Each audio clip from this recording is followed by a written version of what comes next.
Salut, je m'appelle Claire, j'ai 16 ans. Je suis juste une adolescente normale, ou je l'étais jusqu'à récemment. Avez-vous déjà rêvé de super pouvoirs comme ceux de super-héros de bande dessinée? Imaginez que vous en ayez un, et à cause de ça, votre vie est devenue beaucoup plus difficile. Regardez jusqu'à la fin et vous apprendrez comment j'ai appris à avoir une vision à rayon X. Récemment, ma mère, mon père et moi avons déménagé dans une nouvelle maison et j'ai dû aller dans une nouvelle école. J'avais très peur de ne pas pouvoir trouver rapidement des amis. J'ai toujours pensé que j'étais un peu étrange et différente de mes camarades de classe. J'ai souvent remarqué que j'avais des rêves étranges et que je pouvais sentir si une personne à côté de moi était triste ou malade. Mon étrange sensibilité, comme je l'appelais, était toujours mal traitée par mes camarades de classe. C'est parce qu'une fois, j'ai demandé à mon camarade de classe de faire attention à son vélo sur le chemin de l'école, parce que j'avais fait un mauvais rêve. Je ne savais pas pourquoi je lui avais dit ça avec tant de confiance, car ce n'était qu'un rêve. Mais en chemin, sa chaîne de vélo s'est coincée dans son pantalon, comme dans mon rêve. Il est tombé sur le bord de la route. Jack est venu vers moi avec une jambe bandée et m'a donné le titre honorifique de folle. C'est comme ça que ça m'est arrivé. J'avais donc peur que l'histoire se répète et j'ai décidé de garder la bouche fermée. Mais étonnamment, tout le monde dans la classe semblait être content de moi et parfois prêter trop attention à moi. Je suis rapidement devenue amie avec les gars et j'ai même commencé à aimer l'école, ce que je n'avais pas remarqué auparavant. Vous familiarisez-vous rapidement avec de nouvelles personnes? J'ai finalement commencé à comprendre la biologie. Et je l'aimais tellement que je voulais aller à l'école de médecine l'année prochaine. Il semblait que ma vie avait beaucoup changé, et pour le mieux. Alors j'ai pensé, jusqu'à ce que mon surnom de folle du passé me rattrape dans ce nouvel endroit. Le matin, comme d'habitude, en allant à l'école, j'ai réalisé que mes yeux me faisaient très mal. Je me suis souvenu des mots de ma grand-mère bien aimés, et je les blâmais sur l'ordinateur de ma vie. Mon père ne m'a pas amené à l'école ce matin-là parce qu'il avait un mal au ventre et n'a pas su y remédier pendant 4 jours.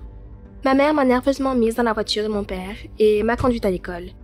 J'ai vu comment elle s'en sortait et voulais la calmer. Je ne sais toujours pas comment je l'ai vue, mais quand j'ai regardé mon père, j'ai vu qu'il y avait quelque chose qui n'allait pas avec son pancréas. Une tache brune était surlignée sur son ventre. J'ai dit ça à ma mère. Elle a prétendu que je n'avais rien dit d'étrange et a juste dit « Je suppose que je devrais vérifier ». Je pouvais voir qu'elle ne prenait pas mes mots au sérieux. Mais papa souffrait tellement qu'il était prêt à croire n'importe quoi pour qu'il se sente mieux. Et il a été examiné. Papa a été diagnostiqué avec une inflammation pancréatique. Il a été envoyé d'urgence en chirurgie et le médecin a ajouté qu'elle avait été découverte juste à temps. À l'hôpital, mon père m'a remercié et m'a dit que j'avais le talent d'un médecin. Et je ne savais pas comment appeler ça. Je venais de voir ce qu'il avait en lui.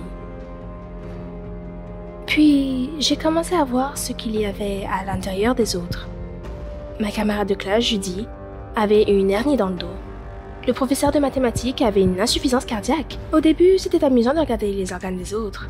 Comment ils bougeaient, comment ils ne se ressemblaient pas. Mais ensuite, ça a commencé à me faire peur. Parce que je pouvais voir, mais je ne pouvais pas diagnostiquer, et la personne souffrait. Il y avait un sentiment d'impuissance. Mais comment? Et surtout, que dois-je dire? Excusez-moi, j'ai une vision à rayon X, et vous devriez faire vérifier votre cœur, car vous avez une valve bloquée sur le ventricule droit du cœur. J'aurais ri au visage de la personne qui me l'aurait dit, au mieux. Et au pire, je les aurais internés dans un hôpital psychiatrique. Après avoir vécu comme ça pendant encore 3 mois, j'ai réalisé que c'était insupportable. J'ai dit à ma mère que je pouvais voir les organes de tous les gens autour de moi.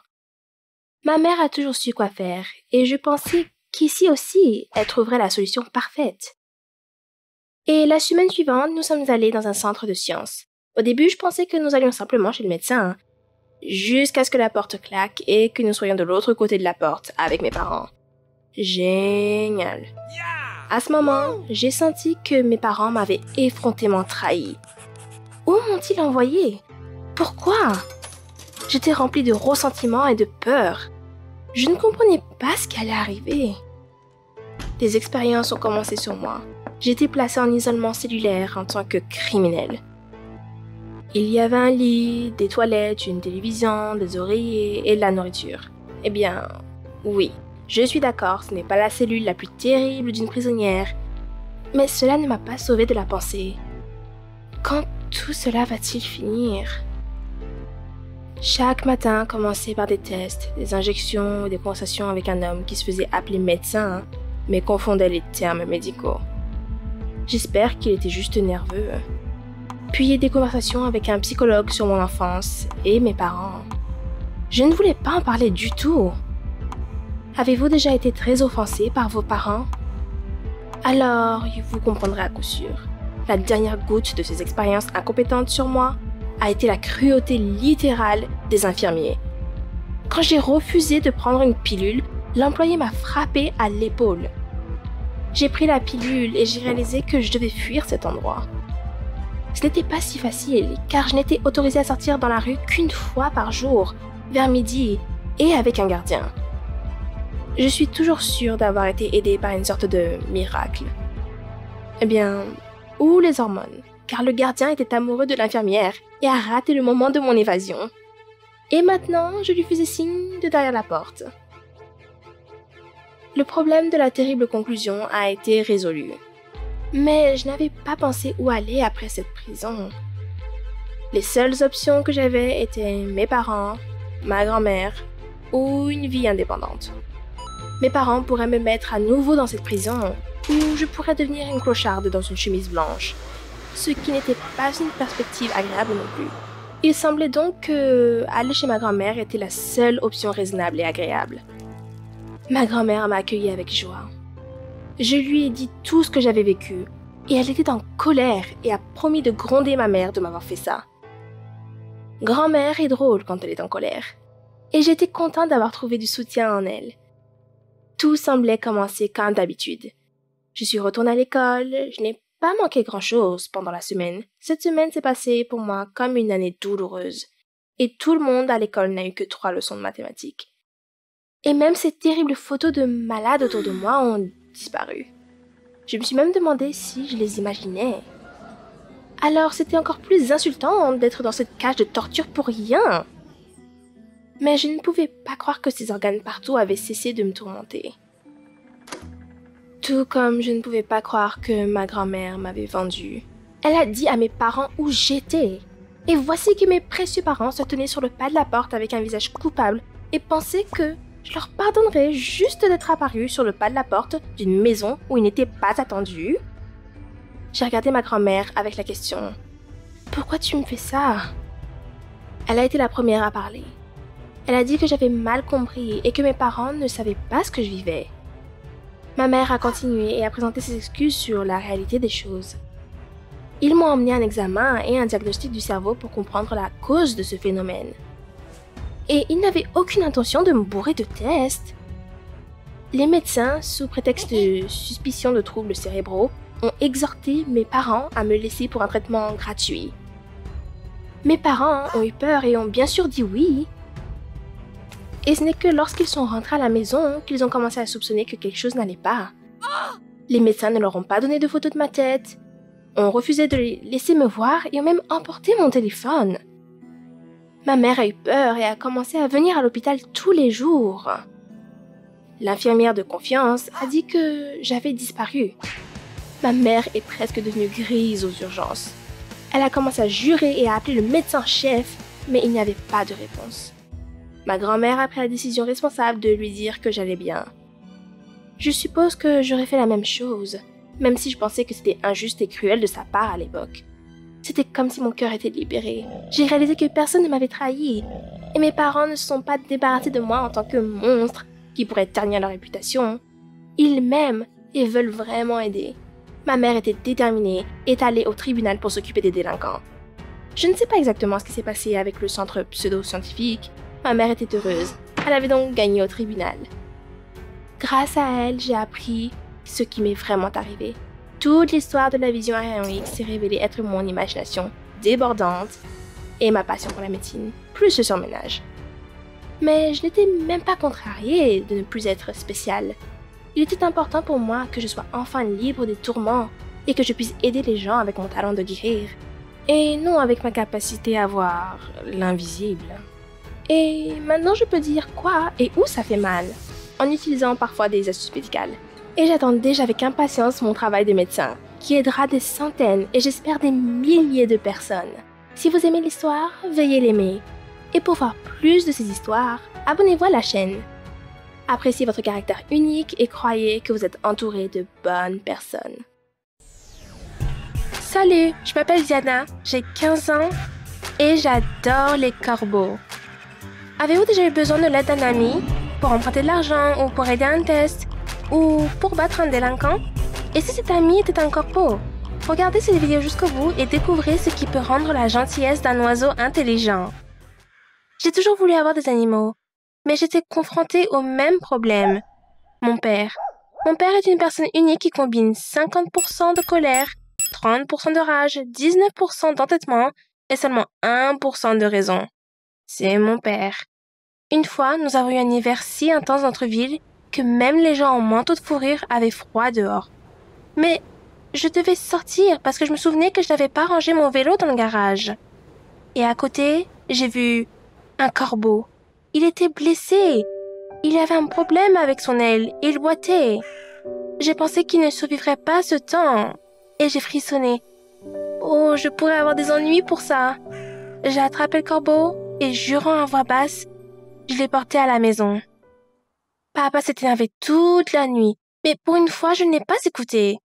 Le corbeau mourrait si je jetais et je ne voulais pas tuer d'animaux. Avez-vous déjà défendu vos principes face à un homme qui pourrait vous briser en deux? Pouah, quelle sensation! J'ai suggéré à papa d'attendre jusqu'au printemps et en retour, je ne laisserai pas Kwasi, nom donné à mon enfant trouvé, sortir de la pièce. Papa n'a pas aimé l'idée. Il a dit qu'il ne lèverait pas des excréments d'oiseaux. Mais moi, après tout, j'étais aussi très en colère et têtue, et je pouvais y arriver seule. Pendant l'hiver, nous sommes devenus très amicaux avec Kwasi. Et j'ai presque pleuré en la laissant sortir dans les bois. Mais j'ai dû la laisser sortir parce qu'elle était plus forte et pouvait voler en toute sécurité. Et papa devenait de plus en plus en colère. Comment pouvais-je savoir qu'elle ne me quitterait pas? Kwasi a commencé à voler vers notre pelouse, parfois même avec ses amis. Heureusement, cela arrivait toujours pendant la journée où papa n'était pas à la maison. J'avais très peur de sa colère et j'ai appris au Kwasi à ne pas voler vers la pelouse, mais un peu plus loin, vers la poubelle, à côté de la forêt. Là, je traînais avec eux, je les nourrissais et faisais parfois mes devoirs. C'était super, je me sentais comme une super-héroïne, une fille maîtresse des corbeaux. Et donc, mes 2 années ont passé. Mais une fois, un vrai bordel s'est produit. Je suis allée avec mes corbeaux à la poubelle et Ramona m'a remarqué. C'était une vipère stupide et maléfique d'une famille riche. Tout le monde essayait de lui lécher les bottes parce que sinon, elle ruinerait toute votre vie. Elle était avec ses hommes de main et elle commençait à me pointer, genre « LOL, regarde, c'est une clocharde. » Qu'est-ce que je pourrais dire? Avez-vous déjà défendu votre honneur avec vos poings?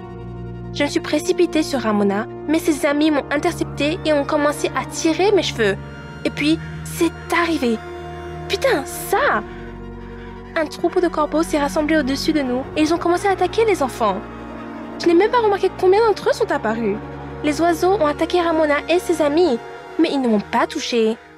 Il y avait un scandale qui m'attendait à la maison. Un bon scandale.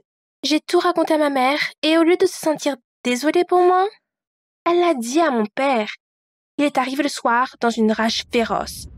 Pendant ce temps, les parents de Ramona et ses gars nous ont appelés et ont commencé à se plaindre en disant « Votre fille a battu nos enfants !» Oh, la méchante et terrible Diana a battu à elle seule 2 gars et 3 filles. Qui croirait ça? Papa et maman l'ont cru. Surtout, ils étaient en colère que je continue de nourrir mes corbeaux et, comme ils le pensaient, les ont mis sous le compte des agresseurs. Tout ce que j'avais entendu toute la nuit, c'était que ma prochaine farce finirait en prison. Que devais-je faire? Prendre docilement les insultes? Mais papa ne voulait pas m'écouter. Il m'a enfermée dans ma chambre, a pris un fusil et est allé tirer sur des corbeaux. J'ai entendu que 2 coups de feu, mais chacun m'a blessé au cœur. Et s'il avait tué le Kwasi? Pourquoi faisait-il ça? Je les détestais. Les attaques contre moi à l'école n'ont fait qu'augmenter. On m'appelait Reine des ordures. Et l'un des trous du cul de Ramona a fourré un cadavre de corbeau dans mon sac à dos. J'ai commencé à fuir l'école en larmes. Et je ne voulais vraiment pas rentrer chez moi, mais je devais le faire. Mon père a organisé une sorte d'assignation à domicile. Eh bien, pour que ma mère vienne immédiatement me chercher à l'école et ne me laisse pas sortir plus tard dans la rue. J'étais fâchée. Ils m'ont rendue folle. Avez-vous déjà senti que le monde entier était contre vous? Que personne ne veut vous comprendre? J'étais brisée ces jours-là. Mais un jour, j'ai revu Kwasi sur la pelouse. Nous ne l'avons pas revu avant l'été. Probablement, ma fille intelligente a réalisé qu'il n'y avait personne d'autre à la maison et a décidé de faire signe. Elle m'a regardée et a sauté un peu en avant. J'ai quitté la maison et l'ai suivie. Kwasi m'a conduit dans une maison dans les bois. Et là, j'ai vu un tas de corbeaux et un garçon de mon âge, peut-être un peu plus âgé. Kwasi s'est posé sur son épaule et il m'a demandé ce que je faisais ici. Je lui ai parlé de Kwasi et le garçon était soulagé et heureux. Il a dit que son nom était James et qu'il était le propriétaire de Kwasi et d'autres corbeaux. James et moi avons rapidement trouvé une langue commune. Il les a nourris et les a entraînés, tout comme moi. Et on se moquait aussi de lui à l'école. C'était génial de trouver quelqu'un avec des problèmes similaires. Nous avons commencé à nous rencontrer, à parler. Il m'a appris à entraîner les corbeaux. Et en général, il s'est avéré être un bon ami. J'ai presque cru que quelque chose de bien pouvait venir dans ma vie. Hélas, quelques mois plus tard, mes parents ont annoncé que nous déménagions dans une autre ville. Et c'était de ma faute, disait-il. J'avais ruiné la précieuse réputation de notre famille. J'ai crié en retour que je préférais vivre dans une benne à ordures et j'ai couru dans les bois en larmes. J'ai rencontré James. Les nouvelles l'ont bouleversé autant que moi. Et il a dit qu'il avait un cadeau pour moi. J'avalais mes larmes et pensais avec ressentiment. Quand aurait-il donné ce cadeau s'il ne s'était pas avéré que nous allions rompre? Mais tout mon scepticisme est sorti de ma tête quand il m'a apporté une belle bague en argent avec une tête de corbeau dessus. Il a dit que c'était la bague en argent de sa mère, qu'elle était devenue trop petite pour elle et qu'elle lui avait permis de la donner à l'ami du corbeau. C'est comme ça qu'elle m'appelait derrière mon dos. J'ai pleuré encore plus et j'ai promis de ne jamais l'oublier sans la bague. Mais je ne l'ai pas refusée. Pour une raison quelconque, j'ai senti que je devais la garder. Que feriez-vous si vos parents changeaient radicalement votre vie sans même demander votre permission? Les parents ne sont pas des camarades de classe. Vous ne pouvez pas simplement aller les combattre. Ils prennent donc toujours le dessus sur leurs enfants. Je les ai laissés emménager, mais je ne les ai pas laissés sortir les corbeaux et James de mon cœur. J'attendais un appel, une lettre, n'importe quoi. J'ai passé des jours à regarder la bague et à penser à mon meilleur ami et à nos corbeaux. Rien, silence, un zéro complet. Mais vous savez que je ne suis pas du genre à abandonner facilement. 1 an plus tard, je me suis rendue dans cette ville quand j'ai commencé mes vacances. Une amie d'école m'a laissé rester et le premier jour, je lui ai dit « D'accord, je vais aller chez James. » « Chez qui ?» elle a demandé. « Chez James. Quel est le problème ?» Lucia a longtemps hésité et m'a finalement raconté la chose terrible. Après quoi, je suis tombée sur une chaise. Il s'est avéré que James est mort quelques mois seulement après mon départ. Il est monté sur le toit pour le réparer et s'est cassé le cou à l'automne. Sa mère a quitté la ville parce qu'elle ne pouvait pas vivre dans une maison qui lui rappelait son fils. J'étais sans voix. C'est pourquoi James ne m'a pas écrit. J'aurais dû le savoir. J'aurais dû venir dès que c'est arrivé, mais comment aurais-je pu le savoir? J'ai pleuré toute la soirée et toute la nuit. Et le lendemain matin, j'ai fait du vélo jusqu'à la maison abandonnée de James. Les corbeaux y nichaient toujours. Et je vous jure, ils étaient contents de me voir. La maison apparaissait à peine à l'horizon et ils se précipitaient déjà vers moi. Ils m'ont entourée et ont croissé bruyamment comme s'ils me demandaient où j'étais depuis si longtemps. J'ai regardé la bague, puis le ciel, et j'ai réalisé que si l'âme d'une personne n'allait pas au ciel, elle devait devenir un corbeau. Et peut-être que James, mon meilleur ami, s'est perdu parmi ces corbeaux. Je suis retournée dans ma nouvelle maison, mais je n'ai pas oublié mes amis. Je suis déterminée à lier ma vie avec les oiseaux. À la mémoire de James. Récemment, ma mère s'est excusée auprès de moi pendant tout ce temps. Je ne sais pas ce qui l'a poussé à le faire, mais je lui ai parlé de partir en vacances. Et pour la première fois, j'ai pu pleurer correctement. Et mon père, eh bien, je suis sûre de l'avoir pris dans mon entêtement. Un jour, il me dira « Je suis désolée », mais je ne pense pas que ce sera pour longtemps. Avez-vous aimé cette histoire? Alors embrassez vos animaux, mettez un j'aime et d'autres téléspectateurs la verront. Et n'oubliez pas de vous abonner pour ne pas manquer de nouvelles vidéos.